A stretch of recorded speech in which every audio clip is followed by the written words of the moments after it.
Hello friends, నేను రాజీవరావు. దశాబ్ద కాలంగా పవన్ కళ్యాణ్ గారిని విమర్శలు చేస్తూ పవన్ కళ్యాణ్ గారిపైన పదే పదే పడి ఏడ్చే కొంతమంది జర్నలిస్టులు, కొన్ని వెబ్సైట్లు, మరికొన్ని మెయిన్ స్ట్రీమ్ మీడియాకు సంబంధించిన సంస్థలు, ఇవన్నీ దశాబ్ద కాలం పాటు పవన్ కళ్యాణ్ గారిని టార్గెట్ చేసుకొని విమర్శలు చేసినవి.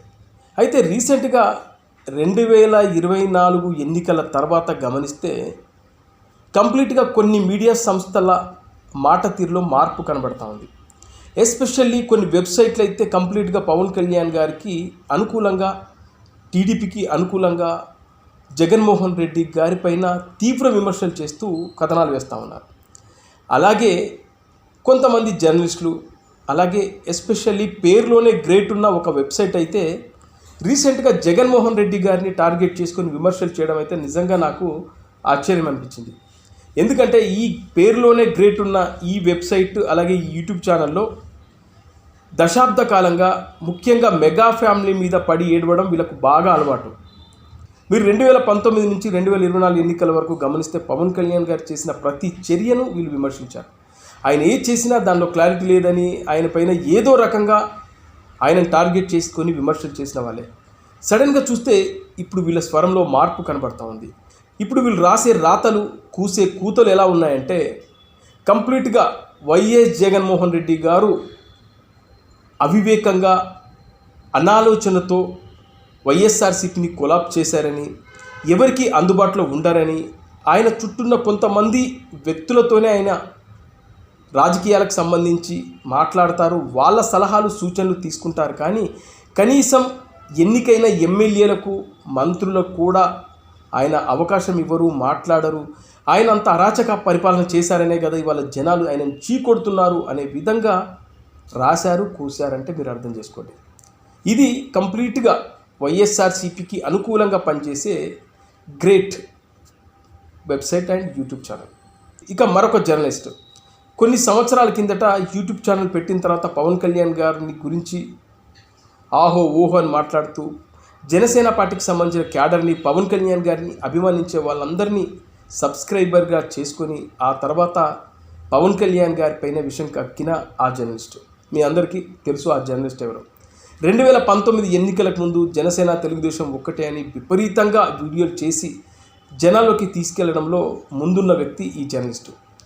ఆ తర్వాత వైఎస్ఆర్సీపీ అధికారంలోకి వచ్చిన తర్వాత కూడా అదే పనిగా పవన్ కళ్యాణ్ గారిని విమర్శిస్తూ, చంద్రబాబు నాయుడు గారిని విమర్శిస్తూ, అలాగే జనసేన, తెలుగుదేశం, బీజేపీ కూటమి కరెక్ట్ కాదంటూ పదే పదే విమర్శలు చేస్తూ ఈ అలయన్స్ని చెడగొట్టడానికి విశ్వ ప్రయత్నాలు చేసిన దాంట్లో ఈ జర్నలిస్ట్ ఉంటాడు. అదేంటో సడన్గా ఈ జర్నలిస్ట్ స్వరం కూడా మారిపోయింది. ఈ మధ్యకాలంలో పవన్ కళ్యాణ్ గారిపైన చాలా పాజిటివ్గా మాట్లాడుతున్నాడు. ఎన్నికల తర్వాత నుంచి కూటమి అధికారంలోకి రాబోయే అవకాశాలు పుష్కలంగా కనబడుతున్నాయని చెప్తున్నాడు. అలాగే జగన్మోహన్ రెడ్డి చాలా తప్పు చేశాడని చెప్తున్నాడు. జగన్మోహన్ రెడ్డి పరిపాలన బాగలేకనే కదా జనాలు చీకొట్టారు, అందుకే ఈ రోజున జగన్మోహన్ రెడ్డి అధికారానికి దూరం కాబోతున్నాడని చెప్తున్నాడు. ఇది కాకుండా మెయిన్ స్ట్రీమ్ మీడియాలని ఒక ఛానల్ కూడా ఈ మధ్య కాలంలో, అంటే నెంబర్ 1 మేమే అని చెప్పి గొప్పలు చెప్పుకున్న ఈ మెయిన్ స్ట్రీమ్ మీడియా ఛానల్, అంటే TV9తో పాటు పోటీగా ఉన్న ఈ ఛానల్, ఈ మధ్యకాలంలో నెంబర్ 1 పొజిషన్లోకి వచ్చిన ఈ ఛానల్ కూడా వీళ్ళ వీడియోల్లో, వీళ్ళ న్యూస్ల్లో కంప్లీట్గా స్వరం మారినట్టు కనబడుతూ ఉంది. పాజిటివ్ పవన్ కళ్యాణ్ గారి పైన, అలాగే చంద్రబాబు నాయుడు గారి పైన, ముఖ్యంగా కూటమి పైన పాజిటివ్ కథనాలు ఇస్తూ కూటమికి సంబంధించిన విజయం వీళ్ళకు కనబడుతుంది. కాబట్టి వీళ్ళందరూ ఇప్పుడు కూటమికి అనుకూలంగా, అంటే రేపు కూటమి అధికారంలోకి వస్తే మా పరిస్థితి ఏంటి మళ్ళీ, అంటే ఏ ఎండకు ఆ గొడుగు పట్టే రకాలు. కాబట్టి ఇప్పుడు కొత్త పాట అందుకున్నారు, కూటమికే జై కొడుతూ కథనాలు వేస్తూ ఉన్నారు. ఇది అంటే వీళ్ళ పరిస్థితి చూస్తే అధికారంలో ఎవరు ఉంటారో వాళ్ళకు అనుకూలంగా పనిచేస్తారు. ఇప్పుడు మాలాంటి జర్నలిస్టులు తీసుకుంటే ఒకదానికి కట్టుబడి ఉంటాం. జనసేన పార్టీ కోసం 2016 నుంచి కంప్లీట్గా ఆయన కోసమే పనిచేస్తూ ఉన్నాం. ఆ అధికారం ఉన్నా లేకున్నా వైఎస్ఆర్సీపీ లాంటి ఒక పార్టీ అధికారంలో ఉన్నప్పుడు కూడా మాకు ఎన్నోసార్లు బెదిరింపు కాల్స్ వచ్చినా కూడా భయపడకుండా జనసేన కోసం పనిచేసిన వాళ్ళమే. మాకు ఒక స్టాండ్ ఉంటుంది. మేము ప్రతిపక్ష హోదాలో ఉన్న పార్టీలకు మేము మద్దతుగా నిలబడి మాట్లాడాలనుకునే మాలాంటి జర్నలిస్ట్ కొంతమంది ఉన్నారు. కానీ వీళ్ళు అట్లా కాదు, వీళ్ళు ఏ ఎండకు ఆ గొడుగు పడతారు, ఎవడు అధికారంలోకి వస్తే వాడిని జై కొడతారు.